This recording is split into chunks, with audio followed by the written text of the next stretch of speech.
NEET ചോദ്യപേപ്പർ ചോർച്ച വിവാദവുമായി ബന്ധപ്പെട്ട് വലിയ സമരവും പ്രതിഷേധങ്ങളും ഒക്കെ നടക്കുകയാണ് രാജ്യത്തിന്റെ പല ഭാഗങ്ങളിലും. പ്രത്യേകിച്ച് രാജ്യ തലസ്ഥാനമായി ദില്ലിയിൽ കോക്രോച്ച് ജനതാ പാർട്ടി വലിയ പ്രതിഷേധം നടത്തുകയാണ്. രാജ്യത്തിന്റെ പല ഭാഗങ്ങളിൽ നിന്നും വലിയ പിന്തുണ കോക്രോച്ച് ജനതാ പാർട്ടിക്കും അവിടെ സമരം ചെയ്യുന്ന വിദ്യാർത്ഥികൾക്കും ലഭിക്കുന്നുണ്ട്.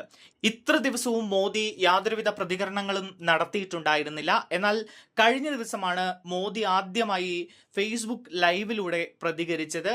അതുകൂടാതെ ഇന്നലെയും മോദി ചില പരാമർശങ്ങളൊക്കെ നടത്തിയിട്ടുണ്ടായിരുന്നു സമൂഹ മാധ്യമത്തിലൂടെ. എന്തായാലും അതിനെതിരെ ഇപ്പോൾ വ്യാപക വിമർശനമാണ് യുവാക്കൾക്കിടയിൽ ഉയരുന്നത്. നീറ്റ് ചോദ്യപേപ്പർ ചോർച്ച സംബന്ധിച്ചുള്ള അർദ്ധരാത്രിയിലെ പ്രധാനമന്ത്രി നരേന്ദ്രമോദിയുടെ സോഷ്യൽ മീഡിയ ലൈവിന് താഴെ വിമർശനങ്ങളുടെ പെരുമഴയാണ്. ഇത്രയും നാൾ നിങ്ങൾ എവിടെയായിരുന്നു എന്ന ചോദ്യമാണ് യുവാക്കൾ ചോദിക്കുന്നത്. യുവാക്കൾ തെരുവിൽ ക്രൂരമായി ആക്രമിക്കപ്പെടുമ്പോൾ ചർച്ചയ്ക്കായി സർക്കാർ മുന്നോട്ട് വന്നില്ല എന്നും അങ്ങനെ ചെയ്തിരുന്നുവെങ്കിൽ ഇതെല്ലാം ഒഴിവാക്കാമായിരുന്നു എന്നുമാണ് പലരും അഭിപ്രായപ്പെടുന്നത്. ഫ്രണ്ട്സ് എന്ന് അഭിസംബോധന ചെയ്തായിരുന്നു പ്രധാനമന്ത്രി ലൈവ് ആരംഭിച്ചത്. എന്നാൽ ഞാൻ നിങ്ങളുടെ സുഹൃത്തല്ല എന്ന് കമന്റ് ചെയ്ത യുവാക്കൾ എത്തി.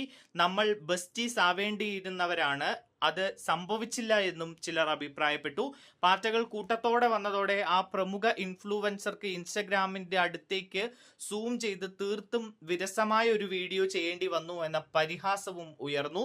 നിർത്തൂ എന്നായിരുന്നു വിദ്യാർത്ഥി നേതാവ് ഐഷ ഘോഷ് കമന്റ് ചെയ്തത്. പ്രധാനമന്ത്രിയെ വിമർശിച്ച് ധ്രുവ് റാത്തിയും രംഗത്തെത്തി. കണ്ണുകളുടെ ചലനം നോക്കൂ, 2 മിനിറ്റ് പോലും ടെലിപ്രോംപ്റ്റർ ഇല്ലാതെ ഒറ്റ വാക്ക് പോലും പറയാൻ നിങ്ങൾക്ക് കഴിയുന്നില്ല എന്നായിരുന്നു പ്രധാനമന്ത്രിയെ വിമർശിച്ചുകൊണ്ട് ധ്രുവ് റാത്തി പറഞ്ഞത്. നിങ്ങളുടെ മന്ത്രിമാരാണ് കൊള്ള നടത്തിയത് എന്നും എന്നാൽ ഇപ്പോഴും ഉത്തരവാദിത്തം ഏറ്റെടുക്കുന്നില്ല എന്നും മറ്റൊരു യുവാവ് കുറിച്ചു.